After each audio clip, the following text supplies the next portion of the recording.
Desa Sibetan, permata tersembunyi di Kabupaten Karangasem, Bali. Tak hanya dikenal sebagai penghasil salak terbesar di Pulau Dewata, di balik keindahan alamnya yang hijau dan buah salaknya yang manis, Desa Sibetan menyimpan kekayaan budaya dan sejarah yang telah diwariskan secara turun-temurun. Sebagai salah satu desa adat di Bali, Sibetan memiliki sistem konfigurasi sosial dan budaya yang kuat. Masyarakat Sibetan sangat menjunjung tinggi nilai-nilai adat istiadat, agama, dan tradisi leluhur. Hal ini tercermin dalam berbagai aspek kehidupan sehari-hari, mulai dari upacara keagamaan, seni budaya, hingga arsitektur bangunan tradisional. Terdapat beberapa bagian yang ditonjolkan serta menjadi ciri khas di Desa Sibetan. Desa Sibetan memiliki sejumlah pura kuno dengan nilai sejarah dan arsitektur tinggi.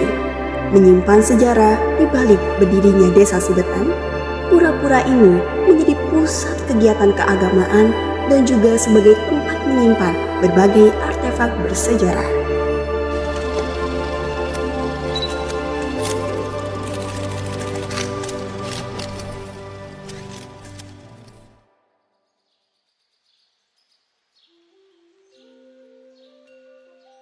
Swastiastu. Ya, setelah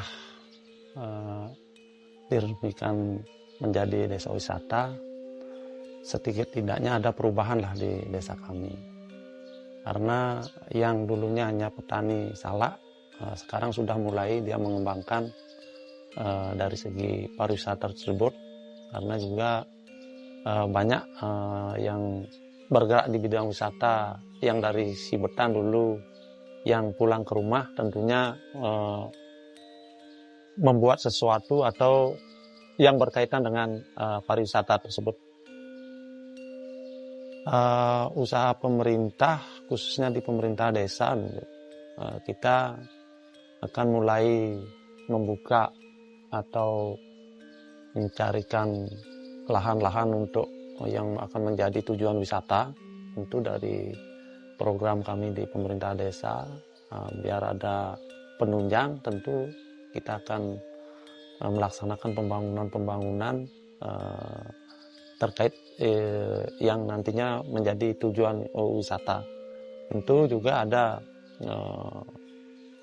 kita akan jual alam juga, karena bagaimanapun di Desa Sibetan itu potensinya alam yang masih original gitu. Ya, tantangan pertama SDM. Ya, SDM itu dalam pariwisata ke depan pasti kita akan memerlukan SDM yang andal. Itu yang menjadi tantangan utama kami di pemerintah desa. Tentu langkah kami di pemerintah desa yang pertama menjaga kebersihan, yaitu yang pertama. Yang kedua, tentu karena bagaimanapun kami di sini untuk menjual alam, itu kita akan melaksanakan bagaimana melestarikan alam itu sendiri. Itu yang langkah kami akan lakukan dengan masyarakat, tentunya juga dengan desa adat. Peran teknologi sangat luar biasa, sangat baik, karena bagaimanapun ke depan kita terus akan tingkatkan terkait teknologi, karena bagaimanapun sekarang untuk mengembangkan pariwisata tidak lepas dari teknologi. Walaupun SDM kita masih kurang, tapi kita akan mulai belajar dan tentunya ke depan biar SDM bisa unggul di bidang teknologi. Ya, kontribusi sementara ini bagus sekali untuk pengembangan wisata, karena secara individu dia sudah melakukan yang namanya program-program itu sendiri, tidak harus menunggu dari pemerintah, sehingga peran pemerintah nanti ke depannya memberikan penunjang atau tambahan nanti apa yang kita akan laksanakan di desa kita. Baik, kalau di Sibetan memang ada sejarah yang sebelum berdirinya pemerintah desa Sibetan, tentu ada kerajaan di desa Sibetan yang namanya dulu disebut Kerajaan Kuncaregiri. Nanti terkait kerajaan secara mendetail nanti titiang dari pemerintah desa sudah ada narasumber yang Ciang tunjuk, sehingga nanti bisa ditanyakan sepenuhnya terhadap beliau.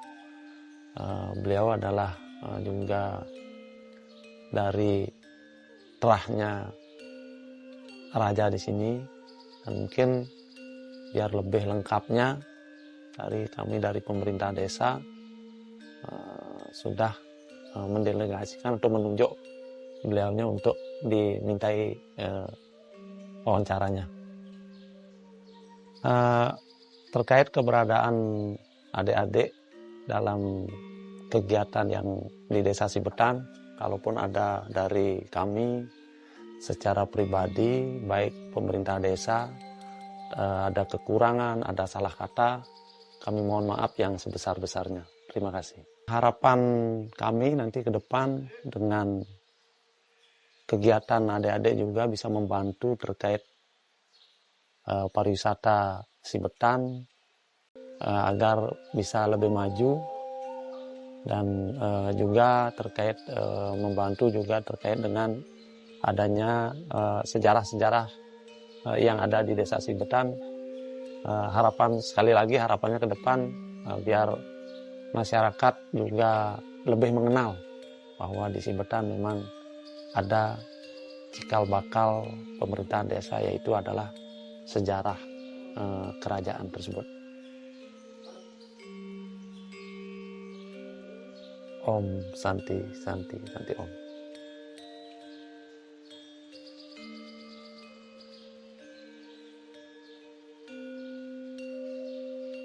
Om Swastiastu. Baik, terima kasih atas kesempatan yang diberikan kepada saya. Sebelumnya, perkenalkan, nama saya Imade Wirewardana yang merupakan di pura ini sebagai pengabih atau juga Jan Banggul atau pemangku dari Pura Garbe ini. Nah, berbicara tentang keberadaan Raja Sibetan, mungkin saya akan sedikit berbicara mengenai latar belakang atau cikal bakal keberadaan Raja Sibetan.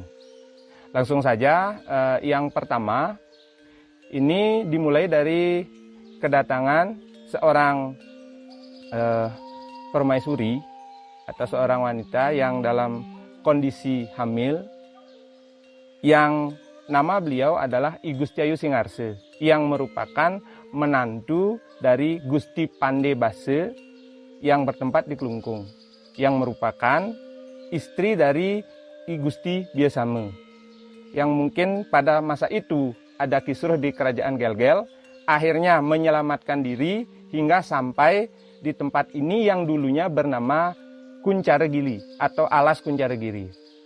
Kebetulan di saat itu I Gusti Ayu Singarse yang dalam kondisi hamil itu diselamatkan, atau istilah Balinya kesingidang, diselamatkan oleh leluhur saya yang bernama Pan Binder dan Pan Kulaleng.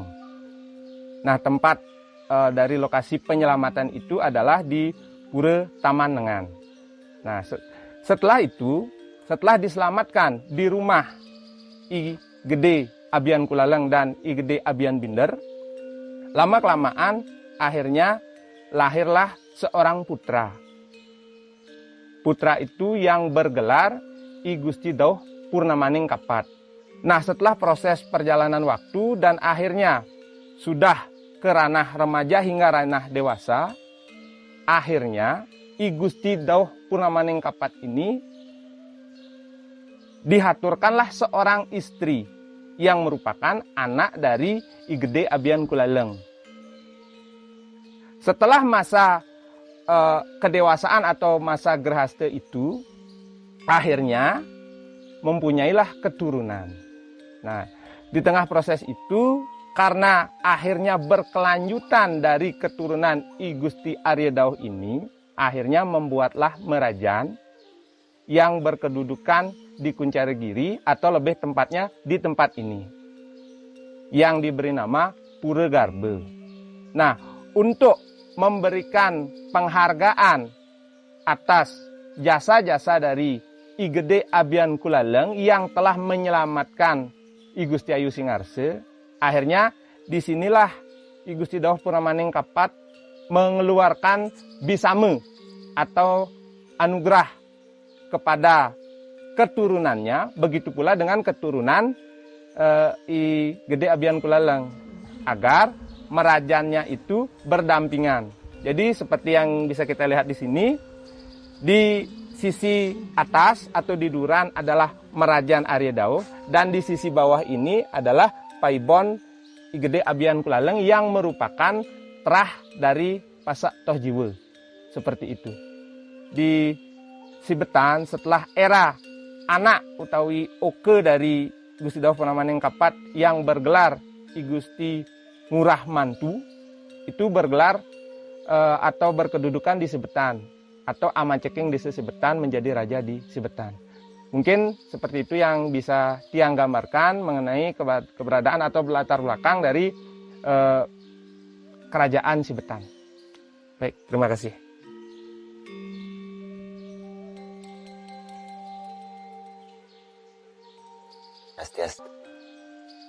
Oke, terima kasih atas waktunya. Sebelum itu saya kisahkan juga, setelah Gusti Purnamaning Kapat, setelah membangun sebuah pemerajan di Pura Garbe, sana beliau sudah menduduki sebuah menjabat sebagai kepala wilayah lah zaman itu. Dengan perkembangan beliau di situ, beliau banyak sekali menggabungkan atau mengkaitkan sebuah prosesi. Salah satunya mungkin prosesi dalam pelantikan atau suatu upacara tedun, atau bahasa Balinya tedun ke dalam sebuah prosesi sangkep rapat besar para mantri-mantri beliau. Di Sibetan pun juga ada yang disebut dengan Banjar Mantri. Di sana prosesi pecanean namanya di sana. Di situ satu. Yang kedua, mungkin dari sebelum Sibetan itu berkembang juga ada bagian-bagian atau kelompok-kelompok kecil dalam wilayah tersebut, seperti pedukuhan, pusakti mungkin, atau mungkin dukuh kendinya Batu Gedenya dulu yang di sini, yang di Garbe tersebut. Terus ada padukuhan Sidemen. Pecanean itu adalah suatu prosesi atau ritual sebelum para patih atau kepala tentaranya beliau melakukan suatu pertemuan di sebuah tempat yang sekarang mungkin disebut Banjar Mantri. Di sana ada prosesi pecanean, yaitu prosesi metuekin atau ditusuk sebelum memasuki upacara atau rapat dalam Banjar tersebut. Di sana orang-orang atau tokoh-tokoh yang mau menghadiri rapat tersebut dilakukan prosesi metuekin. Nah, barang siapa yang mampu atau selamat, dan sekaligus di situ adalah tempat pengujian kesaktian para pikandel beliaunya seperti ini. Jadi siapapun yang berhasil dan kebal, dia akan diberikan sumpeng, yaitu berupa bunga merah, pucuk merah, sebagai bukti bahwa dia sudah lolos uji untuk mengikuti rapat tersebut. Makanya di sana ada 2 lawangan atau gerbang, yang utama dan yang kecil.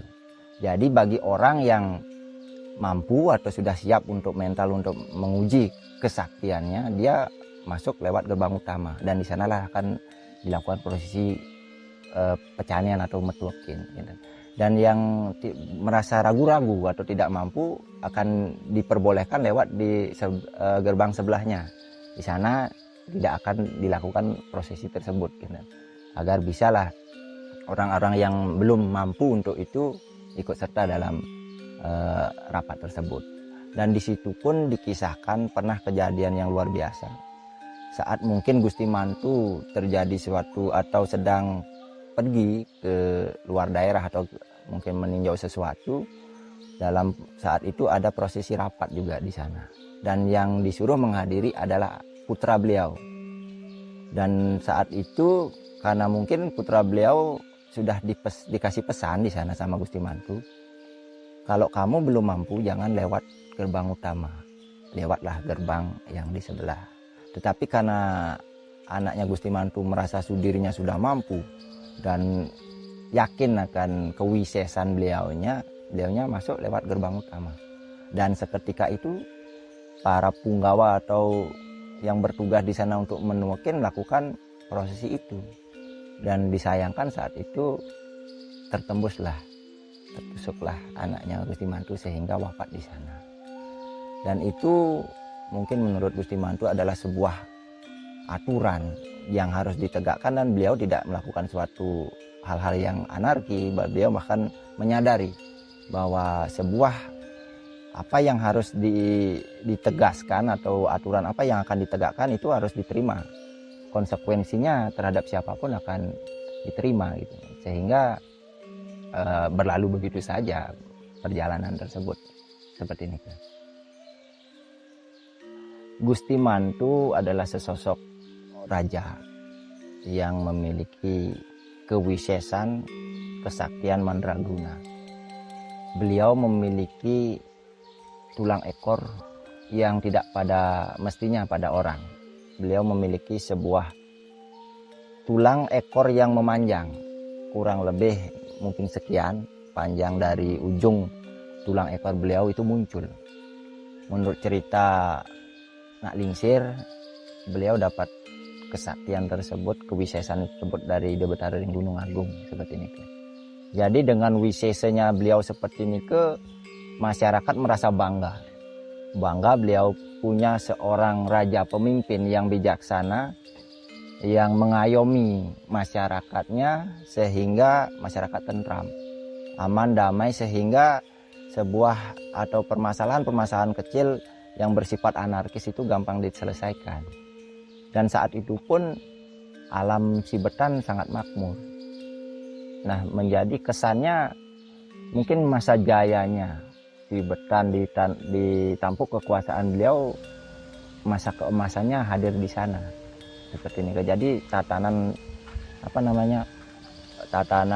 entah tatanan kenegaraan, tatanan spiritual, semua dirangkum kompleks sehingga merangkai suatu kesatuan. Bahkan disebut Sibetan ini adalah kuncup kembang besakih. Nah, itu suatu bukti real bahwa beliau mungkin ada kaitannya dengan leluhurnya beliau seperti Gupta Redauh yang notabene sebagai sekretaris negara saat itu di Gel-Gel, sehingga memberikan anugerah berupa mungkin kalau berupa sebuah lekite atau dasar untuk membangun desa Sibetan ini seperti sekarang ini. Seperti ini yang mungkin Tiang bisa sampaikan. Untuk Nike, kalau Tiang ungkap lagi sekarang, masa itu adalah masa transisi. Artinya masa-masa mungkin peralihan runtuhnya Sibetan. Jadi mungkin saat itu Gusti Mantu memiliki seorang kanti atau sawit teman terdekat, atau bilang orang yang paling dipercaya, yang bernama Ide Pinate Sakti. Beliau memiliki kesaktian mandraguna sama percis sama Gusti Mantu seperti ini. Jadi dua orang ini tokoh besar dalam pembentukan desa Sibetan. Nah, di dalam suatu kejadian saat mungkin sudah mulai terjadi keruntuhan di Sibetan, disinilah ada Raja Karangasem memiliki keinginan untuk menguasai Sibetan, sehingga mencari trik untuk mengalahkan Sibetan. Di sini diutuslah Brahmana dari Bungaya untuk mengalahkan atau menaklukkan salah satu orang kuat di Sibetan, yang salah satunya adalah ide Bagus Pinate Sakti tersebut, dengan cara mengadu kewisesan. Nah, di suatu ketika, di suatu hari, kejadiannya mungkin di Geria Timbul saat ini, dan mungkin situsnya ada di sana berupa batu. Saat itu Ide Brahmana mendatangi kediaman Ide Bagus. Di sana beliau menantang untuk mengadu kewisesan. Dan saat itu Ide Bagus tidak merespon karena mengakui bahwa yang hadir itu adalah seorang yang sudah mendui jati, jadi orang yang suci. Jadi beliaunya merendah. Tetapi karena terus dimotivasi, dipicu suatu hal yang bersifat emosional, sehingga beliau menerima tantangan tersebut. Di sana pun ada sebuah bahasa yang dikeluarkan dari Ide Pranda.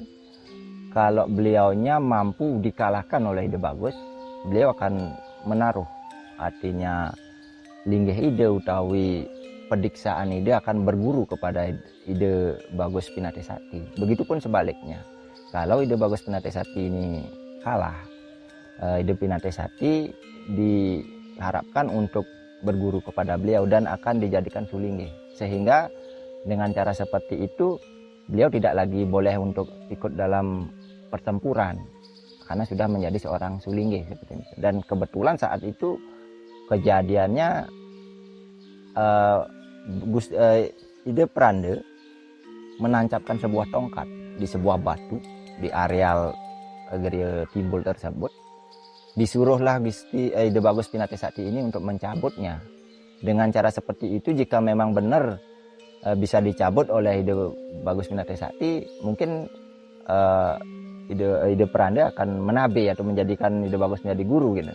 Tapi sayang sekali saat itu tidak mampulah Ide Bagus puniki untuk mencabut, sehingga diangkatlah atau dibersihkanlah Ide Bagus puniki menjadi seorang sulinggih. Sehingga untuk kewajiban sebagai seorang sahabat atau teman dalam perjuangan membangun desa ini sebagai seorang kesatria, beliau sudah tidak mengambil hal itu lagi, sehingga beliau melinggih menjadi seorang mendui jati Ide Brahmana yang tugasnya hanya memuput seperti ini. Untuk linggih ide sebagai seorang raja pasti punya singgasana. Nah, karena beliau memiliki tulang ekor yang panjang atau tegil, pastinya tempat duduk beliau itu spesial seperti ini. Nah, dengan adanya batu yang dilubangi yang mungkin berupa lesung, itulah menjadi simbol tempat duduknya beliau sebagai seorang raja pemimpin. Nah, kenapa bisa diselat seperti ini? Mungkin saat kehancuran kerajaan Sibetan, masyarakat di Sibetan atau bahkan terahnya beliau kurang begitu peduli atau kurang begitu tahu tentang hal tersebut, sehingga kami punya saudara di Selat berinisiatif untuk menjaga dan melestarikan, sehingga beliau berkeinginan untuk membawa atau ngiringang linggih ide puniki diiring ke Selat. Dan tahun-tahun itu pun masih tahun-tahun baru, mungkin kisaran tahun 80-an lah, atau bahkan yang terbaru yang dengar informasinya juga tahun 2002-an hal itu dilakukan. Dan kami di Sibetan karena juga di sana saudara kami, dan kami saat ini masih dalam tahap pendekatan, sehingga kami bisa menginformasikan, atau mungkin suatu saat nanti jika memang sudah kondisi sudah kita saling berkomunikasi dengan baik, mungkin hal itu akan kami kembalikan lagi ke Sibetan. Saya selaku warga desa Sibetan menginginkan Sibetan itu punya sejarah yang lengkap, artinya sejarah cikal bakal Sibetan, sehingga situs-situs sejarah yang berkaitan dengan desa, perkembangan desa, dan siapapun yang memiliki atau mengetahui tempat-tempat bersejarah itu, mari ayo bersama-sama kita gali lebih dalam supaya kita punya suatu tonggak sejarah, sehingga kita bisa mengenang, oh ternyata Sibetan itu seperti ini, suatu tatanan yang luar biasa dan tempat-tempat bersejarah yang juga sangat luar biasa yang mungkin di daerah lain belum tentu ada gitu. Nah niki tiang himbau mungkin dengan seluruh warga Sibetan, mari kita bersama-sama melangkur dan sambil menggali lebih dalam di mana saja tempat itu. Yang mungkin bisa saya sampaikan, beberapa tempat seperti di Penegas, itu adalah tempat beliaunya memotong tegil ide atau tulang ekor beliaunya, dan itu juga berkaitan dengan sejarah Rug Sibetan seperti ini.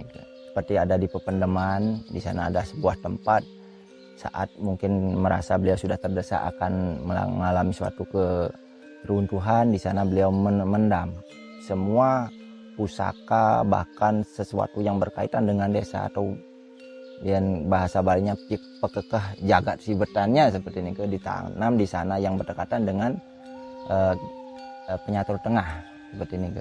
Ada pula juga salah satu pura, yaitu Pura Tlage, yang ada berdekatan dengan Pura Dalem. Di sana adalah sebuah tempat beliaunya melakukan meditasi atau yoga tapa brata yang berhubungan langsung dengan ide Betara di dalam Sibetan. Nah itulah beberapa tempat yang mungkin yang bisa informasikan, dan mungkin nggak ada tempat-tempat lain yang mungkin perlu disampaikan atau memang masyarakat tahu. Yang harapkan mari bersama-sama untuk kita menggali lebih dalam sejarah desa kita seperti ini yang tiang ketahui dari cerita yang dapat konfirmasi ke ahli sejarah di Karangasem, mungkin belum ada Catre saat itu, beliau bercerita ada sebuah bukti kuat bahwa Sibetan itu adalah sebuah kerajaan di sebuah tempat, yaitu di Tulamben.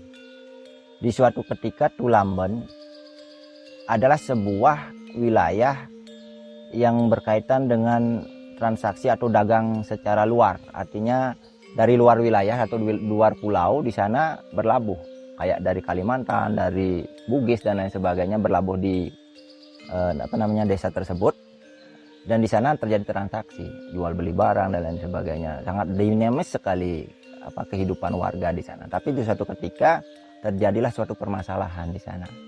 Ada sebuah percekcokan tentang mungkin ada sambung ayam dan lain sebagainya, sehingga masyarakat di sana dengan pendatang tersebut benturan dan menimbulkan suatu hal yang huru-hara. Dan saat itu dari telik sandi yang ada, karena juga daerah tersebut masih di bawah kekuasaan Sibetan, diperintahkanlah salah satu telik sandi beliau untuk menghadap raja gitu. Nah di sana turunlah Gusti Mantu datang ke Tulamben melerai permasalahan tersebut, dan mungkin ada prasestinya di sana yang disebut dengan prasasti Rug Tulamben. Nah itu suatu bukti kuat bahwa Sibetan benar-benar berjaya saat itu. Yang kedua, mungkin ada tempat kayak sekarang niki Desa Macang. Macang sedulunya adalah wilayah kekuasaan Sibetan atau jadi satu wilayah dengan Sibetan. Nah, karena perkembangan ekonomi, perkembangan dunia sekarang niki, sekarang mungkin secara dinas terpisah seperti ini. Dulu Desa Macang ada yang namanya Gusti Batu Sase, orang sakti, juga salah satu petinggi di Sibetan. Saat terjadi suatu upacara atau prosesi upacara usaha berseri di Sibetan, saat itu akan melakukan suatu upacara melasti dalam kondisi jalan yang begitu rusak, sehingga Gusti Mantu memerintahkan salah satu punggawanya untuk membuat jalan dari Balai Agung menuju Pura Puseh, mungkin sampai nanti ke akan melakukan suatu upacara di Buitan seperti ini. Dipanggillah Gusti Batu Sasih puniki untuk melakukan tugas tersebut.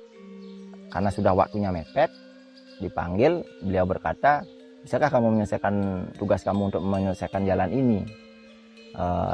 Dia menyanggupi. Ini waktu sudah mepet loh, gitu modelnya. Tidak masalah, saya akan menyelesaikan dalam 1 semalam seperti ini. Nah di sanalah beliau meyakini, karena ini adalah sebuah tugas dan saya akan melakukannya, sehingga Gusti Batu Sase niki dengan kesaktian yang managuna juga, dia membawa sebuah pecut. Suatu malam tersebut dipecutlah batu-batu di sekitar jalan tersebut, sehingga batu-batu ini kayak mencari tempat sendiri, dia mempipil, bahasanya Balinya mempipil nih, beririgan sehingga membuat jalan yang luar biasa indah, kayak sebuah batu yang benar-benar rata dan gampang dilalui, sehingga hari itu juga jalannya rampung. Keesokan harinya akan melakukan suatu upacara, orang semua terkejut dengan kejadian tersebut gitu. Dan di sanalah mungkin dengan jasa seperti nike, salah satu Mahapate beliau kadi Gusti Batu Sase puniki diberikan tempat yang istimewa, mungkin di Desa Macang, untuk membidangi atau menguasai wilayah tersebut, menjaga wilayah tersebut dengan salah satu bagian saudara dari atau keluarga raja juga ada di sana, salah satunya seperti ini. Nah, itu dua hal yang mungkin suatu gambaran bahwa Raja Sibetan niki luar biasa. Sebenarnya banyak sekali yang mungkin yang bisa ceritakan tentang desa-desa sekitar, tapi mungkin kesempatan di lain waktu yang akan sampaikan lagi seperti ini kayaknya. Om Swastiastu. Nama asli saya adalah Imade Kamasan SPD ya. Jabatan sekarang yaitu di desa ini adalah saya selaku Kubayan Desa Adat Sibetan, dan mempunyai tugas pokok adalah sebagai pengayah yaitu di Pura Penataran ya. Dan Pura Penataran ini adalah memang konsepnya memang ya khusus ya, yaitu yang pengemponnya adalah 2 desa dinas ya, dan menjadi 1 desa adat ya.